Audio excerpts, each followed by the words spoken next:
today I was listening again to some of your reels, and I put it in my introduction that you're the best friend that we all need to have, because you're just like,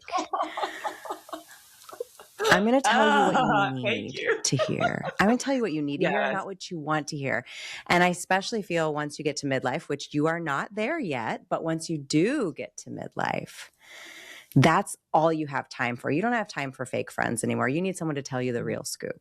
Well, I appreciate that. That is the best compliment to receive. So thank you so much. I am taking that. Does this mean that you want to be best friends? Is this you submitting your friendship application? I am submitting my friendship application.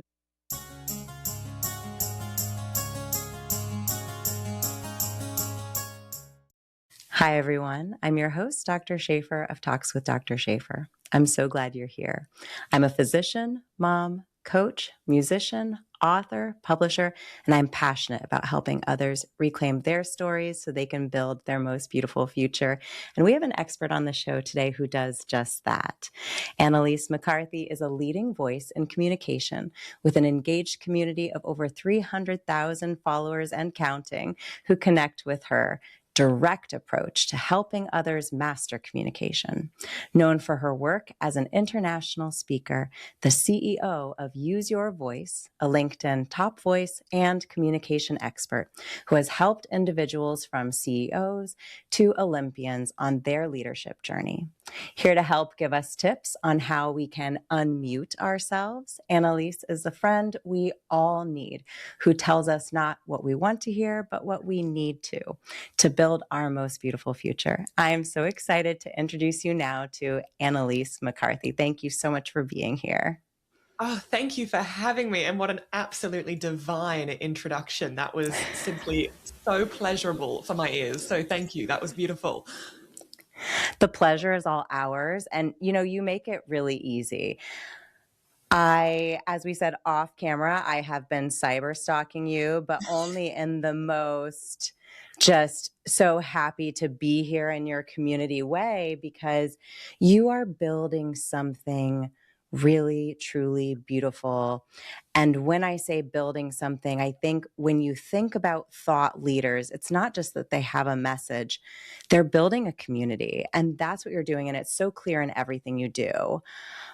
I'm so excited to have you talk about communication and storytelling, which are so critical for our listeners to master. And I love what you call your no BS approach, right? I think especially when we get to midlife, which so many of our listeners are at that stage of life, we don't have time for BS. We want to know and listen to people like yourself, communication experts who can teach us and help us study the important principles of effective communication. What made you so excited about learning and sharing these lessons? I love starting with this question. So this has been received beautifully. Thank you for asking. I very much fell into communication as a passion. It was not something that I was born with as a skill, and that in of itself is something I'm very passionate speaking about, because a lot of people believe that communication is the gift of the gab. You've either got it or you don't. And what I try and influence and persuade a lot of people to believe is, well, actually, it's a skill you can learn. And I'm living proof of that, because I grew up with a speech impediment and I had crippling anxiety as a kid, and I really struggled communicating at a young age. So for me, I was forced into speech pathology and speech therapy for many years. And the trainer who had worked with me at the time encouraged me to enroll in poetry recitals and drama competitions and debating championships. And as a small 8, 9, 10-year-old, it was absolutely terrifying for me. And I have a lot of home videos of me looking very displeased on stage, having to speak in front of a large group of people. But I'm to this day so extraordinarily grateful for that exposure at a young age, because it really built my confidence. And fast forward, I won't digress into the entire story, but I ended up studying public speaking for 10 years under a board that's here in Australia. So when I reached my 10th year, they offered me to sit a diploma to teach public speaking, which I then got accredited in. I then taught public speaking in schools for 5 years. So by this time, I was an absolute nerd in the topic. I even Little fun fact, when I was 15, I went to the World Championships for Public Speaking in Pittsburgh. So when it came to a nerd around communication as a topic, you're looking at an absolute expert in the nerd category. Was not a cool kid because of it, but hey, if it makes me cool now, I'll take it. And I think the real passion for it, to explicitly answer your question, actually stemmed when I went to university. So I studied a double bachelor of law and Mandarin, and I was with extraordinarily bright people in my course. But one of the things I found really interesting is whenever we had an oral exam or presentation exam, my peers would be shaking like a leaf in front of the class. And it made no sense to me, because here I am thinking, well, wait a minute, these are some of the brightest individuals studying arguably one of the hardest degrees, and yet they're shaking like a leaf in front of a class and they can't articulate themselves clearly under pressure. Interesting. There's something here. And so that's when my exposure to public speaking and the skill set I had built became more than just a skill set. It became what I realized was a necessity, and poignantly for women. And so I then started investing in coaching skills and learning how to train people in this. And I started coaching executives and CEOs and people who had to deliver very high stakes presentations. And that was my first introduction to the world of, corporate training. And fast forward to today, I think one of the things I'm most proud of is how it's become a movement. And I know that 10-year-old Annie would be so proud, because something that she started to enjoy that was really nerdy is now something that I get to do for a living, and I get to impact millions of people across the world how to use their voice. So it really is extraordinarily close to my heart, and I feel so unbelievably grateful every single day that I get to do something that I love so much, and that I get to nerd out on, and I get to research about, I get to talk about, and all the things. But as a byproduct, it also positively impacts people. And that to me is everything. It's a huge benefit to people, and it's such an important skill to have. And I think that one that much of the time we don't necessarily put a lot of weight when kids are going through school and learning this skill, even though it's fundamental to every success we'll ever have, right? We can't apologize or bow our head our way to a seat at the tables that we want to be at the new table, at the next opportunity. Something that you made me think about that I'm very curious to hear your experience on, because you are very multicultural. You speak across the world. And that means we've had a recent speaker on who lives in Canada, and she's lived across the world, including Australia as well. Every time you speak in a new country, you have to understand the context, the culture, social cues. They can vary, right? And one thing that I noticed as someone, I live part-time in Prague and most of the time here in the States. And how I face the world when I'm in the Czech Republic and in Europe can be different than knee-jerk, ingrained responses to social cues that I grew up with as a woman in the United States. And I recently came back from a trip to Europe and was traveling in we live in the Midwest. So it was in it was in the Detroit airport, which, people think of Detroit as such a rough and tumble city. But I couldn't believe, I got off the airplane and I couldn't believe how many people were apologizing to me for being in the room with me, for being in what would be considered my space when they were just existing and living their lives. It struck me right between the eyes. And I literally found myself, kind of overstepping and saying, you don't need to apologize for existing. You're good. You're fine. Because it bothered me so much how almost every woman that I came in contact with was bowing her head and apologizing for being in my way, instead of smiling and saying, oh, do you need that? And accepting that we're all there in this space, for example, if it's that example. How does that resonate with you, the experience that you are sharing with women who are coming to your wonderful speaking engagements and taking your courses, and they're wanting to communicate more effectively? They're wanting to move forward in their environment, whether it be professional or just how they show up for their friends and family. But they're finding that there are these ingrained communication and behavioral habits that they're really struggling to break out of. Gosh, what a wonderful question. I'm very grateful to have the opportunity to speak to this. Cross-cultural communication is something I personally am very passionate about. And that is firstly because I am incredibly proud that the community that I have is incredibly diverse and multicultural. And just recently I ran a history-making national tour across Australia. And one of the things that warmed my heart the most as I traveled across Australia was seeing how diverse the room was. And to know that I've created a platform and a community where women from all different backgrounds feel safe with me was enough to make me want to cry. It really means the absolute world. Having said that, with these conversations, I have to apply my lived context and experience. I am a white woman. I've grown up in Australia. I would hardly consider myself a marginalized community. And I don't have the explicit background, context, or understanding of women who come from far more marginalized communities. For example, a lot of the women in my community are from a Muslim background or East Asian culture. And I think one of the beautiful things that I've been able to experience through my studies when I studied Mandarin was learning about Chinese culture and learning about the differences in how people communicate or exchange notions of respect.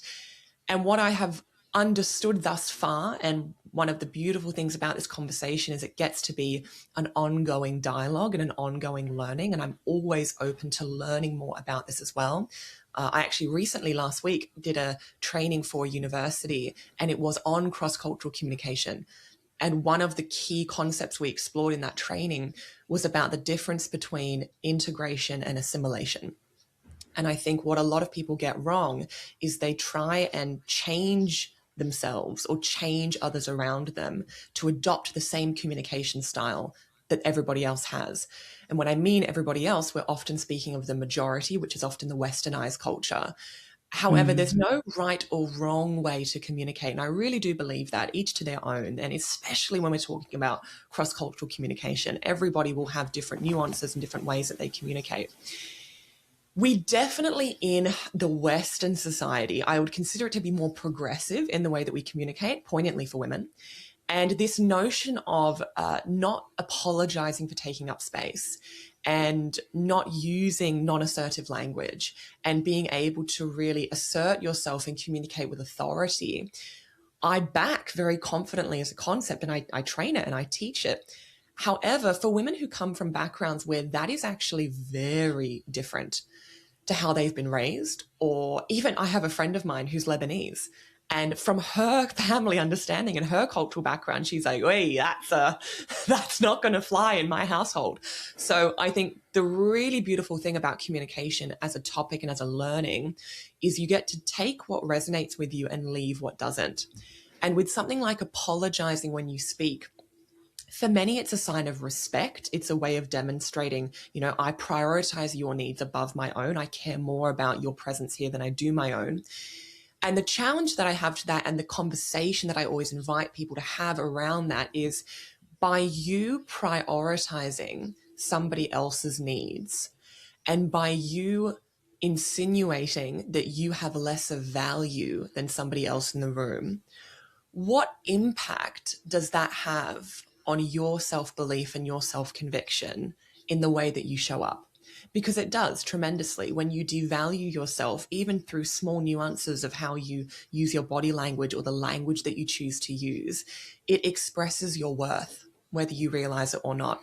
So the conversation I'll engage women in is never to discredit the way that they speak, and is never to challenge or dispute the way that they've been raised. But it's more so to give understanding of a broader context of how the way they communicate can be perceived. And then it's always the autonomy of the individual, which is the beautiful, beautiful thing about communication. We get to choose what resonates with us, and we get to choose what aligns with the kind of communicator that we want to be. And I would argue if more people approached communication in that manner from a space of curiosity rather than a space of, I have to speak this way, I have to change myself. Actually, one of the conversations I get entertained in quite regularly now, which is really disheartening for me, is people who approach me asking me to help them change their accent. And I do believe that this has, I mean, man, I could talk about this for a very long time, and we could attribute this to our political culture. We could attribute this to the way our society is changing. There's lots of different factors that I believe contribute to this question. But one of the big things I always say to them is the goal is never to change yourself. Because if you change yourself, that's not sustainable long term. The goal is to communicate in a way that is clear, that is authentic, and that can be understood. Because if you can communicate in a way that can be understood, you're more memorable. And when you're more memorable, people come back to you time and time and time again. Does that land with you in the context that you've had as well? It does. And it's so nuanced. It's such a thoughtful response. And I'm so appreciative of it.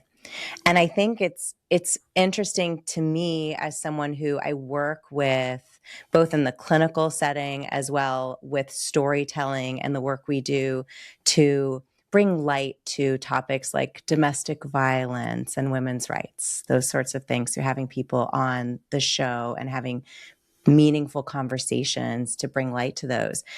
There is this really interesting dance we have in our minds, in our lives with these concepts, right? Culture versus conditioning. Am I showing up a certain way because it's the culture of my family, or am I showing up in a certain way because that's what kept me safe in my family of origin, because that's what kept me safe in that home? And then because I'm a human being who does what human beings do, I potentially have replicated that home in my environment, whether it be my relationships, my spouse, the people I spend time with extracurricularly or at work, right? We often put the same pieces back on the board to see if we can get a different outcome, but we use the same moves because those are the moves that we learned. And I think something that's really fascinating about midlife for many people, just because our brains are so underdeveloped when we make so many of the very important choices we make in our lives about partnerships and what we are going to be doing with our lives professionally, et cetera, right? We make a lot of choices when our frontal lobes are still developing, and we haven't had all of that amazing neurological development that's going to teach us new lessons and give us new perspectives at different stages in our lives. And that learning never stops. There's something beautiful that often happens in midlife where we're at a different stage of neurological development and we start to see, as you were talking about, that we do have autonomy and we have a choice in how we show up. And we may be becoming uncomfortable with the reflexive ways. Like, talk about that as a neurologist, the reflexive ways that we're showing up that don't really have anything to do with who we are. And it speaks to what you were saying towards the end of that discussion about, when you show up authentically as yourself and the way you want to show up, not the way you think you should, but the way you want to, that's in alignment with your goals for yourself, then that allows the people who really appreciate you and who really will make your light shine brighter rather than dim it, they're attracted to you. They come to you, and then you can build something together that's really, truly beautiful. Whereas if you're co-splying as something, you are putting on a mask and performing because that's how you quote unquote should be, the audience you're attracting, the players you're attracting to the game may not be playing the same roles that you would really appreciate people to play in your life, so that, again, you can get to the end point, get towards the goals that really matter to you. Oh, so beautifully articulated. Can I say, as somebody who trains communication, I love listening to you speak. Oh, Oh my gosh, your voice is just honey. Like, oh my goodness. I'm trying to Thank stay you. focused to listen to what you're saying because I'm so enraptured by the way that you speak. So I'm really Annelise, trying hard stop, here. stop. No, it's look, it's so true. It's so true. And I'm sure, this is one of the beautiful things about having these conversations from different sides of the world is I love the what did you call it? Culture and context, or you had a beautiful analogy there, a Yeah. comparison between the two. Yeah. And it's so true because our upbringing, and one of the things I've learned in my time studying communication, it's very rarely about pitch, pace, and pause. It's very much about how you've been raised. And as you mentioned, you communicate in a way that has been safe for you psychologically, physiologically.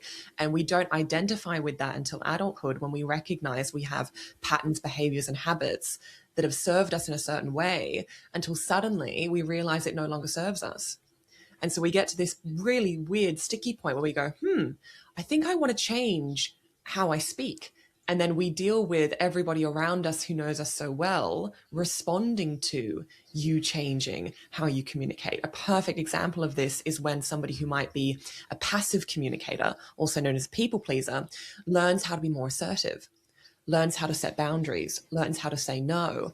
And as a consequence of that, they get backlash from their boss, from their colleagues, from their family, from their friends, because the person that they have known, their communication habits, their communication behaviors have started to change. And what I always encourage is, when you start any new habit, it's going to feel uncomfortable. It's going to feel weird. There's going to be growth pains. But what a lot of people do when they start to change how they communicate and they get some kind of backlash is they get fearful of the backlash. They doubt themselves because of it. They hesitate, and then they go back to square one and they give up and they quit. And what I always try and encourage is preempt and expect that people won't always immediately adjust to your changing behavior. It doesn't mean you're not doing the wrong thing. It's just giving people time to adjust to how you're changing. And I'm the biggest believer, and I'm sure with your line of work you would agree, the relationship that you have with yourself is the greatest relationship you should invest in, because it's you and you, babe, morning and night, day in and day out. So if you are recognizing that you are going to bed with resentment or frustration because of your inability to say certain things or communicate in a certain way, short-term discomfort and ripping off the band-aid and having those conversations and learning to communicate in a certain way, although uncomfortable in the short term, will serve you astronomically greater in the long term. And that is why, as you commented before, my content style is slightly direct. And I believe it's because I also want women to feel accustomed and almost desensitized from seeing a assertive, educated, slightly funny woman on camera who is able to build a presence and able to engage in work and able to be respected by her peers despite being blunt or direct, because there are also ways that you can communicate that so it lands well. But I think as women, I'd be interested to get your thoughts on this. I think we have a big aversion to being direct because of our fear of being aggressive or of being interpreted as rude or demanding. And so for me, I'm really trying to change that narrative and allow people to feel more confident and more comfortable in expressing themselves clearly. And you've done exactly that. And I think I would encourage, if someone who's listening has not already, dove into the deep end of your content, go do it now, because you will, I think it is a masterclass. You will see what Annelise is discussing. The thing is, the people of us who do this for a living, which by the way, everyone speaks for a living, right? We just don't necessarily put that badge Amen. of honor. We don't say I got my Girl Scout badge. It says I'm a speaker. We don't wear the badge. But the thing is, all human beings speak for a living. It's the first thing we really did. We verbalized something to our caregiver to get their attention. And again, when we talk about our habits, well, whatever that environment was, that was going to shape our communication. But, the human brain, we used to think, we talk about this a lot in strokes, we used to think it was kind of like a piece of porcelain that you broke it and you had a stroke, it's broken. Just thinking about what happens to the human brain after a stroke and how we used to think, I would explain it to patients as such that, we used it when people were really down about where they were. And I was like, yeah, I see why you feel that way. I see you. Here's the good news, right? We've got the news of what it is now, but the good news is a year from now, there's a really good chance, especially if we use benefits of things like speech therapy, occupational therapy, all of these things, and you really challenge yourself and work on it every single day. There's a good chance that you'll be shocked at where you'll be, and you will have so much more function than you can imagine now. I want us to focus on that as much as we can, because we used to think the brain was like a piece of porcelain. You banged it with a hammer and it was broken. People wouldn't even come into the hospital because they thought, well, my grandpa had a stroke and he was never the same. And so I'm not even going to go to the hospital. There's nothing they can do for me.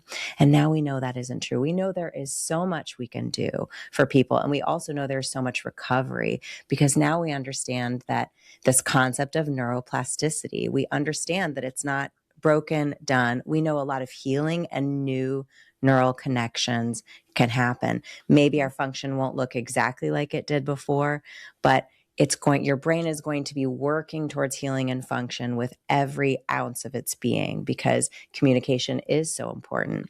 And so if after a stroke, after a devastating stroke, to the dominant hemisphere of your brain, if your brain can achieve that under those circumstances, what can you achieve if you are doing this work without those challenges, and how can it benefit you? And so I think it is so, so important that we understand the opportunity there with speech and how we are speaking. And also, when we think about, gosh, is it worth it to spend this time doing this? Yes, it absolutely is. I really love this conversation. So neuroplasticity is something I nerded out on probably about 6 or 7 years ago. So it brings me tremendous joy that this is your context and your background and your passion, because I think it is astronomically fascinating how the brain can wire and rewire, and how we can continuously learn and unlearn. And one of the questions I always love asking, and I love the conversation that follows, is there a skill that you learned or something that you did where you completely surprised yourself, or did something that you had no idea you were capable of or could do? Yeah. So for me, when I asked that question, so when I came back, what we see in our lives is often personal, right? What we focus on tells us more about ourselves than the outside world, right? And so for me, I shared that story earlier about seeing how many women, and it was literally almost every single woman that crossed my path, were just, and they were just like me, white Midwestern American women, were just apologizing for taking up space. We're so apologetic. And it really struck me so deeply, because when you ask if I had, experienced something where I changed so much and just couldn't believe, looking back, I was coming out of a DV situation. I was reclaiming my story, and I was the person who was walking with my head down, and I was the person who had to actively tell myself, Shafer, raise your shoulders. Okay, now your shoulders are raised. Raise your head. Okay, now make eye contact. Don't be afraid of making eye contact. Now shake someone's hand. Now go to the event that you have been invited to be at because someone saw your worth and believe that you deserve to be there. And every single one of those things was an investment in my future that if I didn't make, my life couldn't change. It was going to stay the same. If I wanted a different future, I had to do that therapy for myself, do those repetitions to change those aspects, not to become less of myself, but to become more of myself. And now I am obnoxiously myself all the time. And it doesn't only benefit me, as you alluded to earlier, it benefits everyone around me, certainly my children, certainly the 3 girls that I have the privilege to raise and the boy that I have the privilege to raise, but also the people that I come in contact with every single day. It is not just for me. Thinking of myself was not selfish, as some people in my life, I like to think about it as we grow. Sometimes we have to do some weeding, right? Because we can't grow if we're being choked out by influences that don't support our growth. Some things in my life had to be weeded out because they didn't allow me to grow. They, with time, as you said, give people time. And I think that is so important because, yeah, none of us like change, even good change, right? But if something is stifling you and not allowing for your growth, that requires some introspection too, to say, what do I choose to accept in my environment? And what do I need to change in my environment to work towards these goals that I've decided are what I want for myself now? I would love for you to wake me up with a TED talk like that every single morning. I feel like I would be able to tackle anything that the day threw at me with that level of motivation. I love your share so much, and I'm so grateful that you have shared this with me. I love the piece that you mentioned about, the recognition that it's not selfish.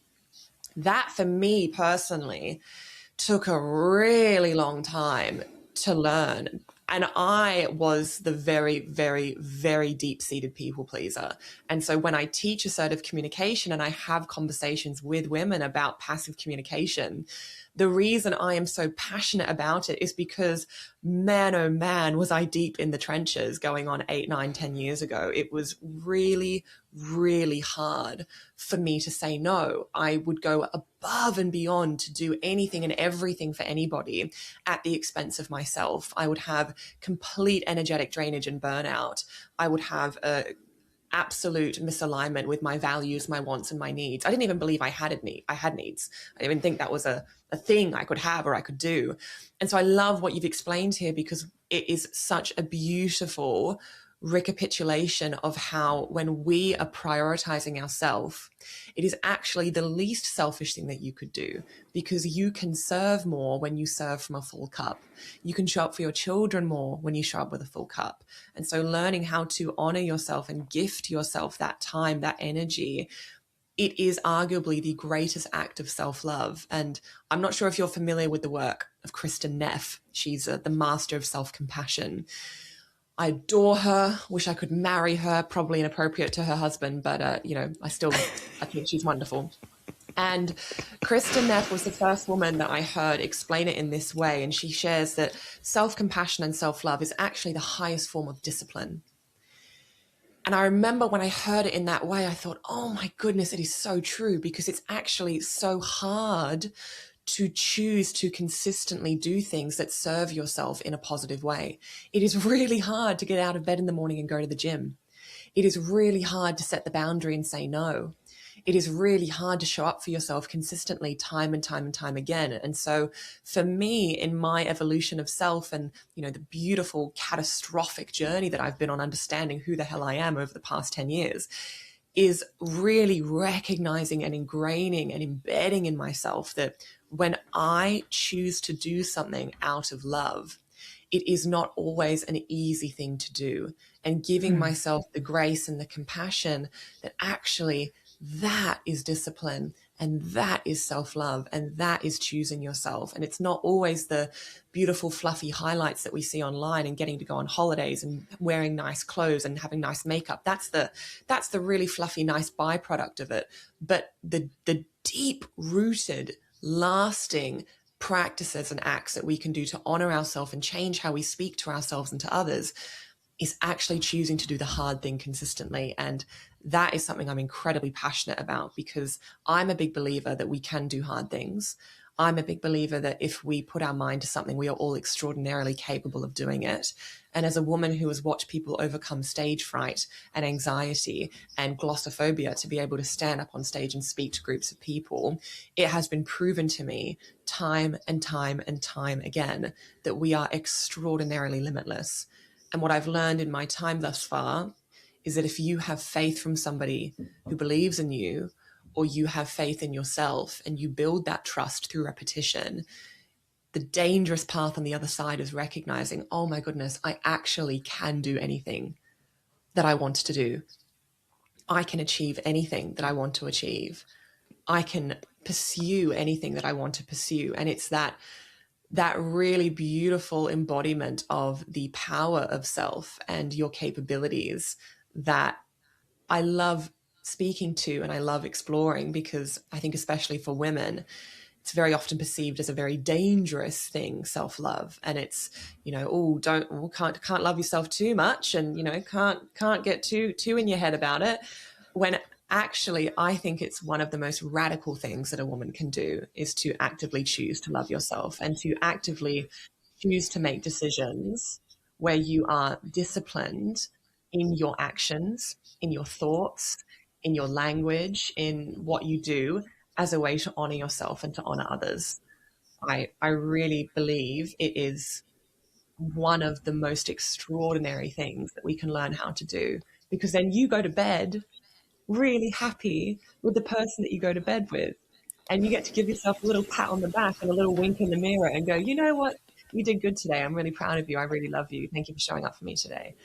And I think it's that language and it's that vernacular that people don't recognize is also a massive part of communication. It's not just what we communicate externally, it's also what we communicate intrinsically. Oh, yeah. And if we don't make positive changes or kinder choices with our internal communication, it's really hard to improve our external communication, or improve, or not improve, but get along on this path that we want to be at if we don't believe we deserve it, right? If we haven't embraced that self-love. And something you said, it really resonated with me, and my thought about how we incorporate our understanding of the nervous system and how we respond to impulses, how we respond to our environment, and how we sometimes have relationships with our nervous systems that are telling us stories that aren't true. And fear, I think, especially when it comes to things like public speaking and relationships, fear is one of those things that is often telling us a story that is no longer true. Maybe it was at some point in time, maybe that kept us safe, but now it's not. And when you work on communication and you heal your relationship with your body's autonomic nervous system response to input, you can start to see a different reality when something is bringing up that fear, that feeling in your gut. It can start to make you, instead of feeling afraid, it can start to make you feel really curious and really exciting, because now you've done some things that used to make you afraid, and they gave you such beautiful gifts. And so now you're training, we talked about the neuroplasticity, we're training your brain to see failure or doing hard things, doing things that make you afraid, and safe things, like not walking in traffic or things that you shouldn't do.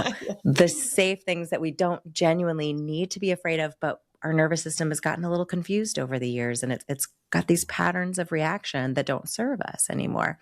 When you reprogram that and show your brain and your body the data, something really, really magical happens. And I think it's important to highlight something that you mentioned as well about when we work on communication.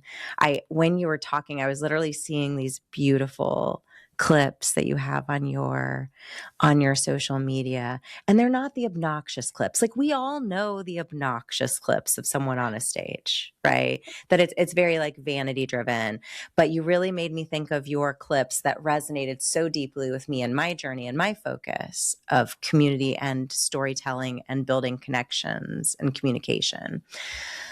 How you have spoken about the benefits of your career, of what is done for you and for others, and how when you think about success, the effects of your work, that is success, right? Not a car, not a vacation, not any of those things. And in my mind, I equate that with this experience of once we learn communication for ourselves, then it's bigger. We have to start back at home. We've abandoned ourselves years ago often, but we have to start back at home and learn the skills of communication. But in order to hone those or get the reps, as you say in your teachings, then we have to go out in the wild and we have to use communication with others. And then as a natural consequence, we're networking. And now our building, or we're like tilling the soil of the community garden. Now something really magical is happening because we are networking and communicating as a team. And that's something that is so evident in the work you do. And when you talk about on these, again, beautiful reels about what's the goal, what's the benefit? Well, the benefit is things that we can't even plan on happening because we haven't been in that room yet. We haven't had that conversation yet. Beautiful things that will change your life that you can't even dream up now, but you're learning the skills to get you there, right? When you learned how to walk when you were a baby, you didn't know why you were learning to walk. You're just learning to walk. You had no idea the amazing things ahead of you. And I think communication is the same. Do it.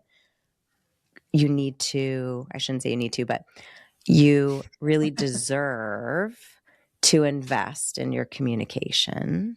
You deserve that because once you have those skills, the world is your oyster. And as you said, like you can literally do anything you decide to do that you work on. I could not agree more, and I did not pay her to say that, just let the record state. That was her own endorsement on her own merit. I couldn't agree more. Truly, I couldn't agree more. I am the biggest believer and advocate that communication is the number one transferable skill. And anybody listening that has a genuine fear or anxiety towards this skill, which is known as glossophobia, it's a genuine fear of public speaking. It is the greatest fear in the world. It affects up to 76% of the population. So it's a fear greater than the fear of death, which is pretty well. And one of the very important parts of becoming a better communicator is actually giving yourself the grace and giving yourself the compassion that it's going to be beautifully messy when you start. Oh, it's going to be so wonderfully awful.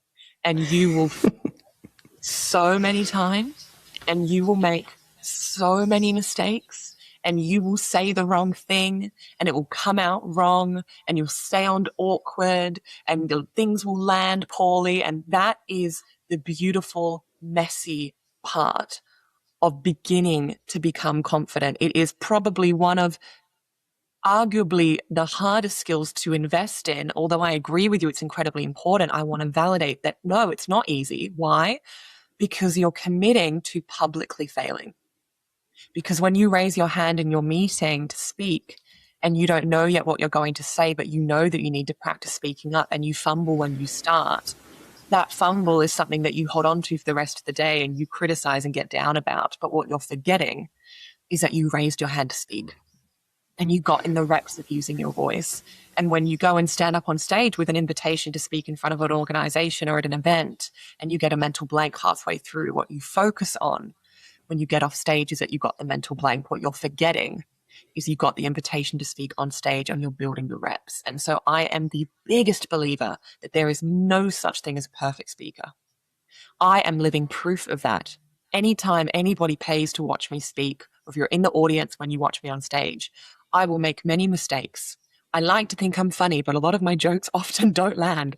I am very silly and goosey and weird and wonderful, and I do lots of wacky things, and that's okay because I'm completely at home with myself. And I have astronomical trust in myself when I speak. So it doesn't actually matter if I make a mistake. It doesn't actually matter if my words don't land because I trust in myself to resurrect what needs to be resurrected and to get the audience to where we need to go. And that is the skill set that you cannot build without building the reps, without building the evidence. Trust is core to confident communication. So giving yourself the opportunity to do the thing publicly and to do it badly, if you commit to doing that to anybody listening or watching, you have my greatest respect and admiration, because I know how hard it is.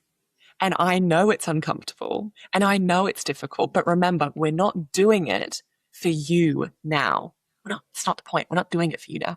What we're thinking about is the version of you in 12 months' time that has the confidence to ask for a pay rise. Who we're doing it for is a version of you in 2 years that can have that conversation with your partner and assert the boundary that needed to be asserted. What we're doing it for is the opportunity that you really want to land in 6 months, where you're able to step on that stage and deliver. Often we don't reap the rewards of communication in the moment. It is a long-term game. And what I'd love to instill in everybody who is tuned in to listen to this episode is that it is an investment that will pay in dividends 1,000,000 times over. And yes, I'm biased. And yes, I'm nerdy. And yes, of course, I'm going to try and convince you to invest in it, but only because, even though I don't know you, I have your best interests at heart, because I have seen how astronomically transformative this skill is.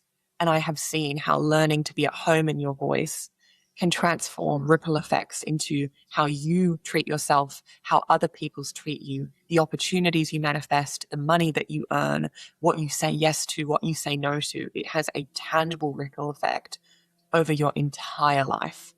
So if there's anything you can take away from this conversation, please let it be to start and know that by using your voice, you are building the reps. And in building the reps, you will build the trust. And in building the trust, you will build the competency and the confidence to communicate more effectively. And if you commit to that journey, I'm so proud of you. And I'm so grateful that you're doing it, because truly, I believe it can change your entire life. That was so beautiful. Oh my God, I just want to swim in that. We can go swimming together now. Just swim in that. Oh my gosh, I love it. Just bathe in it. Annelise, thank you so much for everything you have shared with us today. I could just swim in the feelings I have from listening to you speak about communication and about our relationship to ourselves. It is so refreshing and healing to hear your perspectives. And I've just so appreciated the breadth of this conversation. I would love to have you back on the show to give us more tips and tricks and learn more about you, because I think we're going to be hearing so much from you as time goes on, and I'm here for it. I'm going to be your biggest fan cheering you on. So thank you so much for being here. Annelise, how can the wonderful storytellers we have in our community connect with you, learn more about what you're doing after the show? Thank you so much for having me. You can find me at the Annelise McCarthy. If you search it up, you'll find me. Come join the weird, wacky, wonderful community, and let's get you using your voice, because if you start using your voice today, your life can change tomorrow. Thank you so much, Dr. Shafer, for having me. I've loved this conversation. Thank you, Annelise. Wow, what a beautiful conversation with Annelise McCarthy, who joined us from Australia. Thank you so much again, Annelise, for being on the show. We appreciate you sharing your story with us and how you've inspired us on our own journeys of reclaiming our own stories. Storytellers, Annelise and I really appreciate you being here too, and you inviting us on your journeys as well. It's so inspiring. And as she said, the fact that you are here learning about communication with us today shows how committed you are to your own story and telling it in your own way. We can't wait to hear more about everything you have to write. If you've enjoyed this episode with us today, that if you haven't already, that you subscribe to the show so you don't miss any inspiring upcoming episodes here with amazing guests on Talks with Dr. Shafer. As always, until next time, stay safe and take care. I'll talk to you soon.